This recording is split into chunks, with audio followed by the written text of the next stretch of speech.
what I'd like you to do now, if you wouldn't mind, and you can just keep this to yourself, is I'd like you to think about the 2 most dangerous things you've ever done in your life. Now, we all drive, and we all know statistically that driving is the most dangerous thing we do, other than going to the hospital. But not just driving. I want to know, like, how many of you folks here besides me have actually been behind the wheel of a car, you driving, it was going over 100 miles an hour on a voluntary basis? Yeah, pretty much every man's in the room, just about there, right? Okay. Just curious, who are you texting? You weren't texting anybody at 100 miles an hour because we're not complacent at 100 miles an hour, right?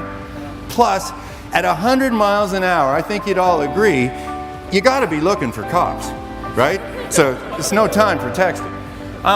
But it could be also something like mountain biking down steep hills, driving a motorcycle, playing, a contact sport against a really tough team like hockey or football or something like that, lacrosse.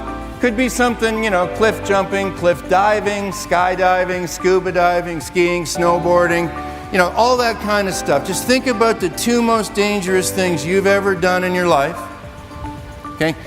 And now if I could, I just want you to sort of go back and remember the 2 worst injuries you've ever had.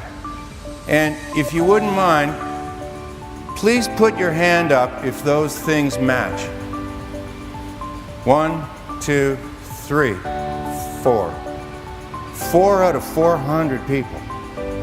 Now, how many of you when you were growing up got told, don't do that, it's too dangerous, don't do that, it's too dangerous, don't do this, don't do that, that's too dangerous, that's too dangerous. How many of you got told at least 100 times, don't do that, it's too dangerous? How many like me got told at least 1,000 times? Okay.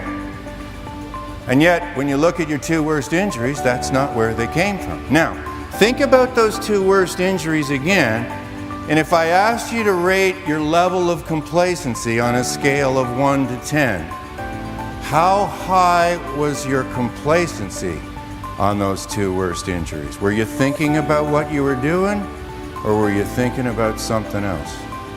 So, there's, if you will, sort of one of the first flaws in traditional safety management theory, where everybody focuses risk on the amount of hazardous energy instead of necessarily looking at the amount of complacency that might be there.